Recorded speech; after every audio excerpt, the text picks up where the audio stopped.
Alongside Grover Norquist, the president of Americans for Tax Reform, and Jerry Seib, the Washington Bureau Chief for the Wall Street Journal, and of course, as I said, Steve Moore, one of the authors of the plan, Heritage Foundation economist. By the way, James Rosen, Fox News correspondent, just walked by and he said, I want you guys to know this is the wonkiest panel I've ever seen. So get ready for some good. It's definitely a compliment. I'm taking it that way. Steve, a lot of people really liked what they saw when they originally saw the tax plan. It was part of the reason why so many got excited about him. And now you're going to change it? Well, you're right. I mean, it was a big, little boomlet for Trump when he came out with this plan. I'm not the architect of this, by the way. I mean, that was actually set. Some of those major pillars of reforms were set long before I joined the team. What we're trying to do right now, Trish, is just, Hillary's, what did she say, $30 trillion tax cut or something. We've got the number down from, it's actually about $10 trillion over 10 years now, down by about 2/3. So it's much more manageable. We feel like we can do this tax cut and grow the economy on balance. Okay, so we're still looking at, you think, 4 brackets, 4 rates? Something like that. And the top, you had it mostly right. By the way, Donald Trump still hasn't signed off on this yet. So these are just, So what are you proposing? What are you telling Donald? The top rate will probably be somewhere around 30%, somewhere around there. And he was originally at 20. About 30, okay. Yeah, we're going to reduce, you guys I think will like this, we're going to get rid of a lot of the deductions for people at the top and use that money to lower the rates.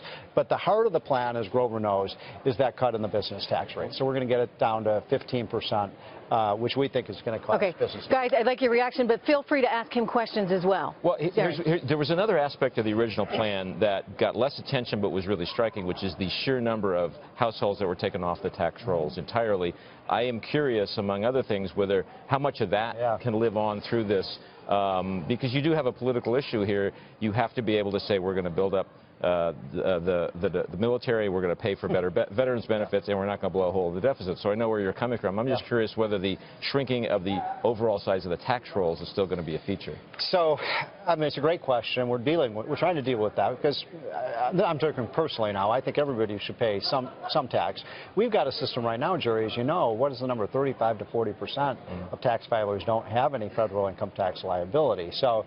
But also Donald Trump said to us, look, I don't want a tax, cut for people like me. He's sensitive to that criticism that Hillary's come out with. What he's saying is, let's try to save money for financially strapped middle-class families. So they're going to save about $1,500. That will take some people off the income tax rolls completely. Steve, when Trump came out with this plan, it was extremely exciting. Yeah. It was even more pro-growth than some of the other Republican plans. They were all largely in the same zone.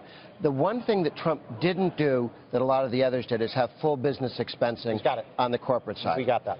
Okay. And we're going to do the repatriation of capital. I mean, I learned from the Wall Street Journal, so it must be true.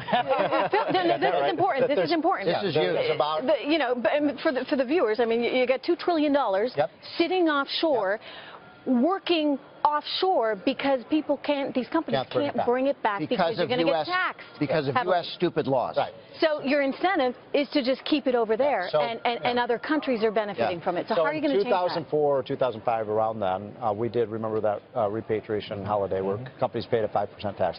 We're going to do something like that. And we think you can break, it's somewhere around $2 trillion. Even if half of it comes back, there's $50 billion. Trish, I would just note, Steve, that, as important as the top corporate tax rate is to American companies, this issue is right now almost as important. You're talking about Apple and Pfizer and Microsoft and major companies. And they now, let me ask you this, because you know how Hillary Clinton is going to push back on this, and she'll say, well, companies are just incentivized then to, basically use that money in a way that's not necessarily going to benefit actual workers, but go back to shareholders. Yeah, well, we did it. We did it in 2004. Some of it went to the benefit of shareholders. By the way, what's wrong with that? I mean, really. I mean, how many people are shareholders in this country? 150 million or something? About half. Yeah. So I never got that argument about why that's bad. But also, we did see companies build plant and factories and stuff with that money. And why do we want it in Indonesia and China and India? Why don't we want it? If you don't bring it back, they'll build the factories overseas rather than here.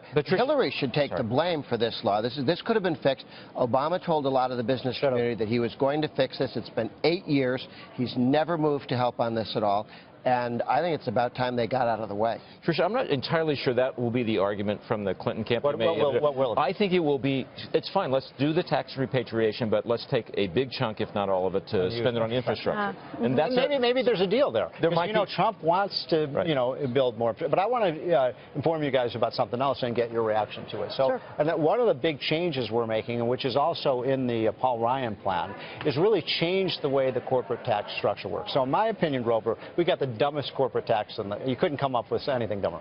We tax what we produce, but we don't tax what we import. The rest of the world's just the opposite. So we are going to move towards what's called a border adjustable tax system.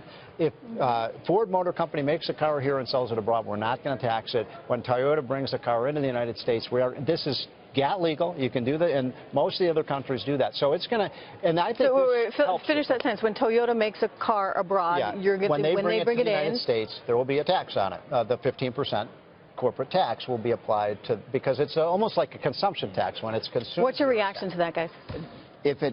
Is this going to look like that? I knew you were going to know. Yeah, well, if you looked at Paul Ryan's plan, because it's very much like what Paul Ryan does in his plan. Okay, and anything that can be spun off into a VAT becomes very difficult. We know that. We know one more tax in your veins. All right, Jerry, what do you think? Well, you're proposing this for Donald Trump. So the question, which I think Trish was just echoing with me, is won't people see that as a tariff?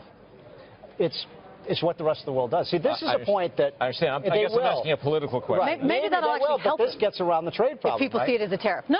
I mean, not with with certain crowds who feel like we're losing jobs. We're losing jobs, and so we need to compete on a level which makes it. If we're going to send goods overseas and they tax them heavily, then do we need to reciprocate with the same? And I want to convince you guys of this, because we have these free trade deals, and we all agree to lower our tariffs. But what the other countries do is they do have value-added taxes. So they're imposing essentially GATT-legal tariffs when we bring our stuff over.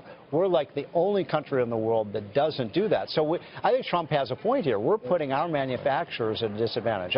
We'll see how that plays. All right. I think politically it actually could help them, especially with a lot of sort of blue-collar Democrats and union voters. With markets that are worried that Donald Trump's going to start a global trade war, this is not going to be reassuring. No, I mean, nobody wants to see Smoot Hawley. It's not really a tariff. I understand. All right, guys, we lived up to James Rosen's prediction, right? Wonkiest panel ever. I love it. And we got a lot of good details from you. When are you going to actually propose all of this to Donald Trump? Probably next week or the week after. All right, come back on.